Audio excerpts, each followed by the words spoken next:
elke knie sal buig, elke mond getuig, dat Baie welkom by Vita Day Bybelstudies. Ons is in Johannes hoofstuk 11. Dit is die opwekking van Lazarus. En ons het met ons laaste opname gekom tot by vers 21. So ons het die hele intrige van Jesus wat die nuus hoor dat Lazarus siek is, dan bly hy 2 ekstra dae nog en dan begin hy reis.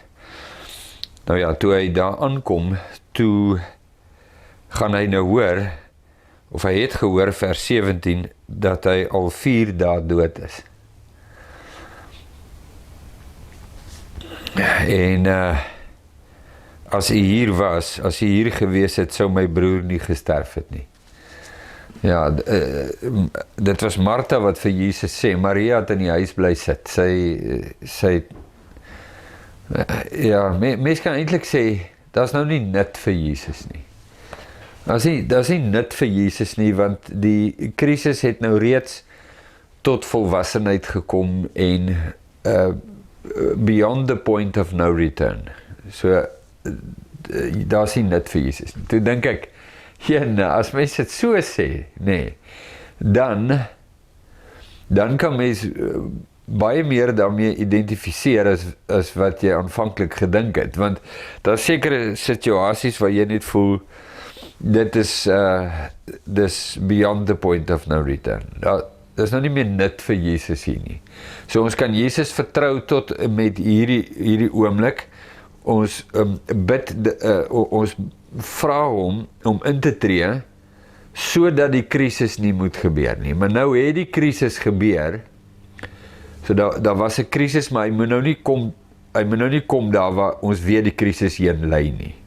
Maar as dit nou klaar gebeur het, dan help dit nou nie meer ons nader Jesus nie. Nee, dis nogal treffend as jy dit so sien, so verstaan.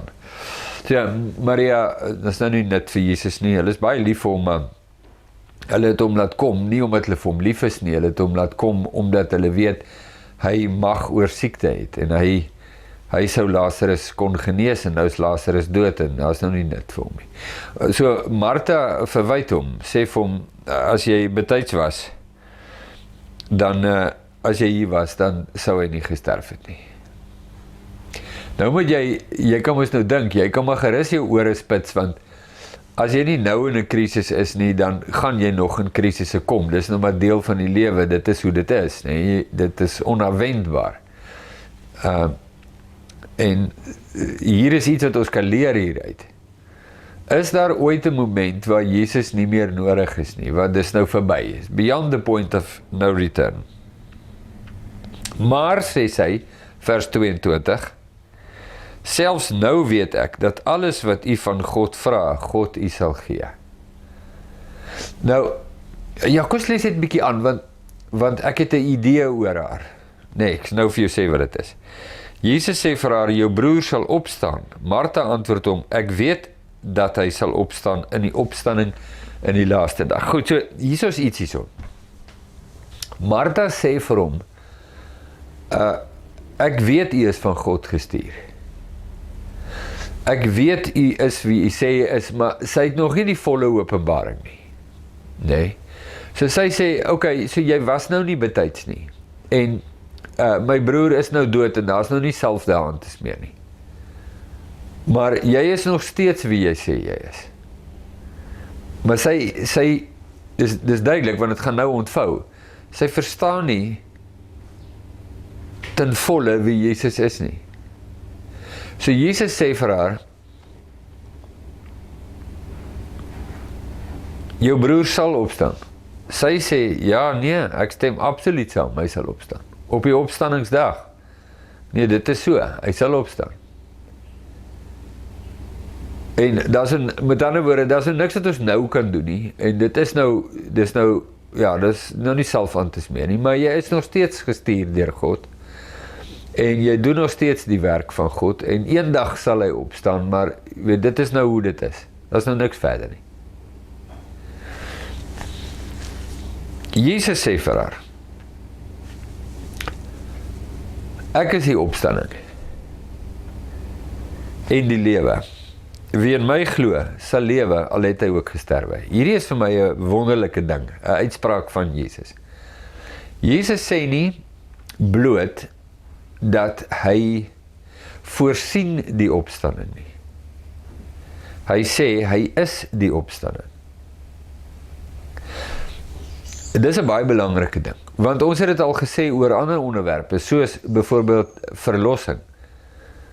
Daar's twee maniere hoe jy verlossing kan verstaan, en jy kan maar kyk, daar's 'n bepaalde debat oor, kan jy jou verlossing verloor? In die debat gaan jy twee wêreldbeskouinge of twee verstane van verlossing hoor in hierdie debat. Anders is daar nie 'n debat nie. As dit twee mense van dieselfde verstaan is daar nie 'n debat nie. Die debat ontstaan wanneer twee mense van verskillende verstane rondom verlossing met mekaar kontak het. En in hierdie debat van verlossing, want dieselfde kan ons sê van die opstanding, of van enige ander ding, die waarheid, die lewe, die weg, is daar twee verstane. Die een verstaan is dat verlossing is 'n produk. Jesus voorsien of produseer of vervaardig, dan nou as jy sulke woorde wil gebruik, verlossing. En hy deel dit uit, so ek ontvang, kom ons sê nou maar, wat het ek hierso? Ek het 'n boksie. Jy ontvang verlossing as 'n produk, en jy kan dit nou sit in jou hempsak, en daar sê, jy het verlossing. En solank as wat jy verlossing het, jy dit ontvang, die produk, dan kan jy maar van Jesus af weggaan, not to worry, jy het die produk. Sien, dis hoe jy dit, dis die een manier om dit te kyk. Die ander manier om verlossing te verstaan, is dat verlossing nie 'n produk is nie, maar 'n persoon, en dat Jesus is verlossing. Hy gee nie net bloot verlossing nie, hy is dit. So, om Jesus vas te gryp, is om verlossing vas te gryp. En dit is verlossing op alle vlakke, nee? Dit is verlossing van my verlede, my hede en my toekoms. Verlossing. Jesus is die verlossing vir my alledaagse lewe, en ook uiteindelik vir my finale verlossing, soos Paulus dit skrywe. Ons is nou nader aan die verlossing as toe ons gelowig geword het. Nee, in Romeine, ek sit Romeine 13. Ons is nou nader aan die verlossing as toe ons gelowig geword het. En solank as wat ek Jesus vasgryp, gryp ek die verlossing van God vas. As ek my rug op Jesus draai ek my rug op verlossing. En in die verlossingsdebat is dit baie duidelik. Sonder dat daardie woorde nou spesifiek gebruik word, kan jy hoor, wie sien verlossing as 'n produk, en wie sien dit as 'n persoon. Nou dieselfde met die opstanding. Jesus sê hier in effek dat die opstanding is nie 'n produk nie. Dit is nie bloot 'n gebeurtenis nie. Dis 'n persoon, en dis 'n radikale gedagte om te verstaan. Dis soos die waarheid. Jesus praat nie bloot die waarheid nie, hy is die waarheid. Dit is 'n radikale gedagte, nee, en iets wat jy maar dit moeite werd is om 'n bietjie daarop in te gaan, sodat jy kan seker maak jy verstaan die hele konsep dat Jesus is verlossing, hy is die opstanding, hy is die lewe, hy is die waarheid, en jy kan nou so aangaan, hy is dit. Alles is gesetel in hom. So wie in my glo sal lewe, al het hy ook gesterwe. Ja, dis reg, dis die ander gedagte wat ek daar wil gee is as jy Jesus vasgryp, gryp jy die opstanding vas. En dan skielik is die opstanding van die dooies, dis nou eskatologies gesproke, nee, die groot woord vir die wederkoms, die eindtyd, die laaste, by die finale koms van Christus en die opstanding van die dooies, dan is opstanding nie net 'n gebeurtenis wat moet gebeur nie. As ek Jesus vasgryp, staan ek klaar in die opstanding. Hierdie is 'n Dit is 'n bilie van 'n waarheid. Glo my, as jy nou net bolangs notisie neem van hierdie stelling, dan het jy geen hond haar afgemaak. Maar om hierdie saak 'n bietjie by hom stil te staan, dat as ek Jesus vasgryp, gryp ek die opstanding vas. Dit staan ek nou in die opstanding. Daarom sê Paulus in Romeine 6, dat die wat in Christus gedoop is gedoop in sy dood, sy begrafnis en sy opstanding. En dat die wat in Jesus glo, die wat hom vasgryp, sal lewe al sterwe hulle. Met ander woorde, wat ook al met hierdie fisiese liggaam, en ons het dit in ek dink die vorige een of een net voor dit, het ons reeds hieroor gepraat, oor wanneer God van die dood praat, waarvan praat hy? Dat wanneer hierdie fisiese liggaam neergelê word, is ek reeds in die opstanding. Nee, is my kosbare gedagte, want ek is in Christus. So dis wat Jesus vir haar sê, en elkeen wat lewe en in my glo, vers 26, sal nooit sterwe tot in ewigheid nie. Glo jy dit? Tweede keer dat ons dit nou raak lees, hy het dit vir die Jode ook gesê in Johannes 8, toe hulle so uitvaar teenoor hom oor Abraham wat dood is, en jy sê nou dat die wat in jou glo sal nooit sterwe nie. Wat van Abraham en Moses en Elia en die profete en al hierdie ander mense, hulle is allemaal dood. In die skrif sê hulle is regverdig gereken voor God. So, jy praat nonsens, jy weet so. Nee, daai hele trant van 'n gesprek. Hier sê Jesus het nou weer. Dit is so eksklusief en skreiend, dat daar is geen spasie links en regs nie, sal nooit sterwe tot in ewigheid nie. Waarvan praat hy? Wel, die sterf, kom ek noem dit net weer vir jou, ons het dit moes nou al bespreek, so ek gaan dit nou net sê, wanneer God van sterwe praat, as jy nou dink aan fisiese sterwe, jou liggaam wat sterwe, dit is nie naaste by, dit vergelyk nie naaste by, met geestelik sterwe, of in die ewige dood ingaan nie. Dan is fisiese sterwe is net 'n blip op die radars, dis niks nie, dis absoluut niks nie. Vir ons, of vir die meeste mense, is fisies sterwe waaroor alles gaan, dis die groot ding, dis die wit olifant in die kamer. Ons praat nie oor die dood nie, en dan, jy weet so, ons hou dit weg, dis nie nou nodig nie, en weet, so aan. Maar Jesus, wanneer hy van die dood praat hy van dit nie. Dis te klein. Fisiese dood is net te klein, en nie noemenswaardig nie. Vergelyking met die ewige dood. So die wat in my glo, sal in der ewigheid nooit sterwe nie. Jesus praat nie van die fisiese dood. Fisiese dood is niks nie. En dit vat 'n lang ruk vir ons om dit uit ons koppe uit te kry. Want vir ons is die fisiese dood, nee, absoluut prima. Is bo aan die lysie. Jesus praat nie eers daarvan nie. Dit is baie belangriker goed om oor te praat as fisiese dood. Nou weet ek, terwyl ek nou hierdie woorde sê, is die kans baie goed dat jy my Afrikaans hoor, jy hoor ek sê dit, maar snap dit nog nie, jy hoor het, dis amper soos 'n ricochet koel, wat twii, wegskiet oor die veld, maar weer eens, 'n waarheid wat jy maar moeite op kan spandeer, moeite werd, absoluut die moeite werd, 'n groot waarheid, hoe God dinge sien, waarvan hy praat, sodat ek en jy kan verstaan en sien wat regtig belangrik is in die lewe, want ons dink ons weet. So ons het sekere onderwerpe in die lewe wat vir ons absoluut bo aan belang is. En ons hele lewe word in beslag geneem deur hierdie belangrike dinge. Soos byvoorbeeld ons finansiële versorging. Groot onderwerp. Wanneer Jesus daaroor praat, dan sê hy, wat bekommer julle? in die wêreld van bekommernisse, is dit die laaste ding waaroor jy jou moet bekommer. En dit maak net nie vir jou sin nie, wat bedoel meneer dan nou? Want dit is dan nou hierdie prima, hierdie monster van 'n ding. Gesondheid, fisiese dood, jy weet, ons belange, en ons eiendom, en ons besittings, dis hierdie groot goeder. En ons wil heeltyd God intrek in wat ek nou sal sê, ons wêreld van belang is. Dis geweldig belang.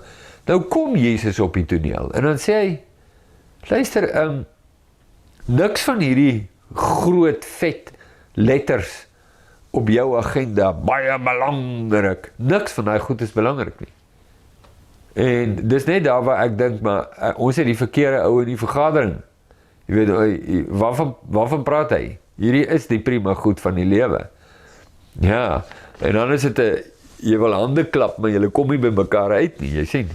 Jesus doen dit baie, om te sê, julle kyk verkeerd. Julle kyk na die verkeerde goeders, julle slaan groot waarde, heg geweldig waarde aan goed wat eintlik geen waarde het nie. En dan praat hy met mense daaroor. Wat my laat dink, terwyl ons nou daarmee besig is, nou jy in Matteus, toe sê Jesus, die lamp van die liggaam is die oog. Nou, dit klink 'n bietjie kripties, maar dit is eintlik nie. So kom ek bring dit nou hier in, want ek dink dit pas pragtig nou in Jesus se gesprek met Martha. So 'n lamp, jy weet wat 'n lamp is, nê? 'n Lamp, jy steek 'n lamp op sodat jy kan sien wanneer dit donker is en jy kan sien waar goed is wat jy soek of waar goed is waarvoor jy moet pas op, dat jy nie oor die koffietafel val nie of wat ook al nou, nê, 'n lamp. So die lamp van die liggaam, dit wat lig bring sodat jy kan navigeer in jou omgewing, is die oog. So kom ons gaan met 'n bietjie aan. As jou oog dan reg is, sal jou hele liggaam verlig wees. Wat maak ek met my oog? Behalwe oogknip. Ek kyk met my oog. Kyk. As jou oog dan verkeerd is, sal jou hele liggaam donker wees. As die lig in jou duisternis is, hoe groot is die duisternis nie? Is glad nie so ingewikkelde kriptiese raaisel nie. Is eintlik baie maklik. Die waarskuwing daar is, Jesus sê, pas op waarop jy fokus. Want waarop jy fokus, gaan vir jou lig gee, waar volgens jy gaan lewe. En as jy verkeerd fokus, gaan die lig waar volgens jy lewe, duisternis wees. En as die lig waar volgens jy lewe duisternis is, hoe groot is daar die duisternis nie? Dit beïnvloed alles. Dit beïnvloed jou waarneming, jou definisies, jou wêreldbeskouing, jou aksies, jou woorde, jou denke, jou verhoudinge, alles word daardeur geraak. Het is maklik om dit in perspektief te bring met 'n onderwerp soos sê nou maar geld. So nou het jy dit in jou kop weens watter redes ook al, maak nie saak nie wat 'n kombinasie van invloede het nou in jou lewe ingekom nie, en jy het dit nou hier by jou, dat die enigste belangrike ding wat daar is om geld te maak. Dis die belangrikste, die hoogste ding, want hoe meer geld jy het, redeneer jy, hoe meer dinge kan jy doen waarvan jy hou. Soos 'n gesprek wat ek 'n paar jaar terug met 'n jong man gehad het, wat gesê het, dit maak nie saak wat jy doen nie, jy hoef nie daarvan te hou nie, solank jy net baie geld kry, sodat jy met die baie geld kan doen waarvan jy hou. So doen iets waar jy baie geld kry, so daar is sy fokus baie duidelik. Nou in hierdie fokus van geld is alles, kry jy 'n bepaalde wysheid en 'n lig, waar volgens jy gaan lewe, en dit gaan alles bepaal. dit gaan bepaal waar jy bly, dit gaan bepaal wat jy aantrek, dit gaan bepaal wat jy ry, dit gaan bepaal met wie jy meng en met wie jy assosieer, dit gaan jou lewensbeskouing bepaal, jou verhoudinge met mense, dit gaan jou reaksies bepaal, jou denke bepaal, jou selfbeeld bepaal, alles word daardeur bepaal. Nou sê Jesus, omdat jy op die verkeerde ding fokus, jy dink dis verskriklik belangrik, kry jy wysheid en dis absolute duisternis. En wat jy in duisternis saai, gaan jy in duisternis maai. En ek kry dit so baie. Hierdie tipe verhoudinge kry jy kry dit so baie. Waar 'n man moet kies tussen Jesus en sy geld. En Jesus is te klein. Jesus is te klein. Geld is te belangrik. En dan hou hy aan sy geld vas. Hou aan sy geld vas, en dan het hy 7, 8, 9, 10 redenasies oor hoekom dit die wysste ding is, want hy lewe volgens die lig wat hy het. En hy verbeur die lewe. Maar hy is nie geplan nie, want hy het geld. Nou kan jy sien hoe weird en dom en onwys hierdie saak raak. Want Jesus sê, hy wat in my glo, sal lewe.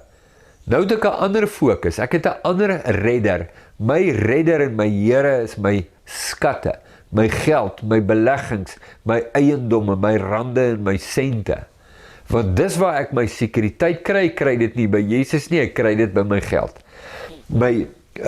Die bepalende faktor in my lewe oor moet ek iets doen of moet ek nie iets doen nie, het niks te doen met wat sê Jesus nie, dit het alles te doen met wat sê my geld. Daarom gebruik Jesus geld in soveel voorbeelde. Jy kan nie God en mammon dien nie. Jy kan nie. Ja, maar hoe kan ek nie al twee nie? Jy kan nie twee Here dien nie. Jy kan nie God aanhang en in kompetisie leef met 'n ander God nie. Wat God betref nie. So jy het mammon en jy het God. En wanneer dit die saak is die enigste rede hoekom jy God aanhang, is om aan te vul wat jy voel jy kort met hierdie een. Dis dit. Maar jy sal nie God aanhang nie. Mammon sal die laaste sê. Dis hoekom hierdie saak so belangrik is. Nou, daar's maniere hoe God kyk, en daar's maniere hoe mense kyk. En jy kan mos nou dink, nee? So kom ons sê, hierdie Bybel is nie die openbaring van jou nie. Hierdie Bybel gaan nie oor jou nie. Ja, jy figureer hierso, dit is waar, maar het gaan nie oor jou nie. Die boodskap hier, die openbaarde woord van God, die openbaring van God gaan oor hom, nie oor jou nie. Nou kyk wat gebeur, of oor my nie, nee, kan maar so ook wys. Nou kyk ons na die wêreld van God, uit die wêreld van wat ons dink is belangrik. So ons soek heeltyd ons self hierso. Ons soek ons belange. Dis wat ons doen.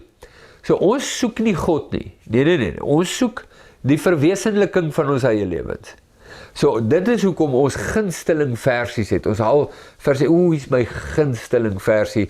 Al val daar 1000 in jou sy en 10.000 in jou regterhand, na jou toe sal dit nie aankom. Ja, dit is definitief my versie daai. En jy weet so, this car is protected by Psalm 91. Daar sê, so ek het my versie. Ek soek nie God nie. Ek soek my belange. En hierdie word nou vir my 'n boek van towerformules, inkantasies, waarna ek kom om my towerformule vir die dag te kry. Nou, jy kan mos nou dink, hier kom 'n smash up. Jy kan mos nou dink, dit is net so. So, verder in hierdie gesprek, sê Jesus, 27, sy antwoord toe vir Jesus, op wat hy gesê het, dat die wat in my glo sal in der ewigheid nooit sterf nie. Sy sê, ja Here, ek glo dat U die Christus is, die Seun van God, wat in die wêreld sou kom. Is 'n verbasende uitspraak van geloof wat sy maak in die lig wat sy het. Maar daar's nog een ding wat sy nie snap nie. Hy is die baas van die dood. En nadat sy dit gesê het, gaan sy en roep Maria as suster stilletjies en sê, die meester is hier en hy roep jou. Sy probeer Maria uit die huis kry. Maria is, sy is nie nou dik van die lag nie. Sy het, toe sy dit hoor, vinnig opgestaan en na hom toe gegaan. Sy is nie dik van die lag nie, maar tog, hierdie reaksie sal vir my sê, sy is nie vyandig teenoor Jesus nie. Sy is nie bitter nie. Dis nie die reaksie van 'n bitter mens nie. Nee. Want Martha kom maar by haar aan en sê, die meester soek jou. En sy staan vinnig op en gaan. 'n bitter mens doen nie dit nie. 'n bitter mens het 'n reaksie. Jy sal sê, ag, los my uit, jy weet, en wat ook al jy nou sê, maar jy reageer nie so nie. So sy is teleurgesteld, maar sy is nie bitter nie. Dis wat die teks nou daar mooi uitlig, nee. Kan jy loop met daai enetjie? So kom ons gaan aan. En Jesus het nog nie in die dorp gekom nie, maar was op die plek waar Martha hom tegemoet gegaan het. En toe die Jode wat by haar in die huis was en haar getroos het, sien dat Maria vinnig opstaan en uitgaan, het hulle haar gevolgens gesê, sy gaan na die graf om daar te ween. Ja, hierdie storie van die mense wat om hulle is 'n baie sterk kulturele ding van daardie tyd en daardie mense. Dit is die manier hoe hulle nou simpatie betoon en hulle professionele weners, huilers, nee. En toe Maria kom waar Jesus was en hom sien, val sy aan sy voete neer en sê vir hom, Here, as U hier gewees het, sou my broer nie gesterf het nie. Ja, so dit is teleurstelling en dit is, Here, dit is, as hy net betyds was, maar is nie bitter nie. Ja, dit is vir my nou duidelik, nee. Toe Jesus haar dan sien ween, en die Jode wat saam met haar gekom het ook sien ween, het hy geweldig bewoog geword in sy gees, en hom ontstel en gesê, waar het julle hom neergelê? Hulle sê vir hom, Here, kom kyk, Jesus het geween. Nou die teks sê nie, hoekom het Jesus geween nie, ons moet nou aflei hoekom. Nou die veiligste manier om af te lei hoekom het Jesus geween, hy sien die smart wat die dood in die lewens van mense bring. Hy weet daarvan, maar hy beleef dit nou op 'n baie spesiale manier. Hy beleef dit nou as iemand wat direk en persoonlik daardeur geraak word. Die absolute smart. Die feit dat die mens totaal en al uitgelewer is aan die dood. Totaal en al. Alles is nog moontlik, tot en met die punt van die dood. Wanneer die dood intree, is dit neusie verby. Alle hoop, alles klaar. Tot daar, nog hoop. Selfs goddelike ingryping. Maar na die dood ingetreed, onverbiddelik, meedoenloos, finaal.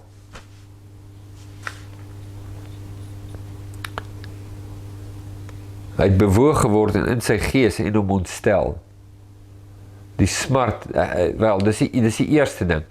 As ek na die onmiddellike konteks en situasie kyk, is die eerste indruk wat jy kry, het direk te doen met wat daar gebeur. Die smart daarvan. Kom ons gaan aan, ons leer dalk nog iets saam met dit.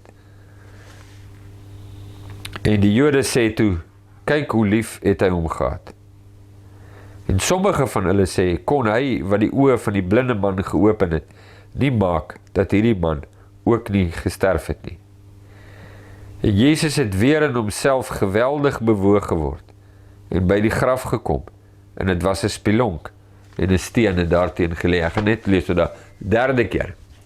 Sommer kort, drie keer in 'n kort perikopie, kort paragraafie. Jesus het geween, geweldig bewoog geword. Dat die groot kompetisie vir die geloof in die harte van mense, is die finaliteit van die dood. Ons kan in Jesus glo, en as geloof wat bou, en opbou in hulle harte, maar niks kom by die dood nie. Die absolute verwoesting en finaliteit daarvan. En hoe dit inspeel op mense se lewens. Ja, dit is interessant. Nou, ons weet wat nou gaan kom. Maar beleef net eers hierdie situasie saam met Jesus. Elke knie sal buig.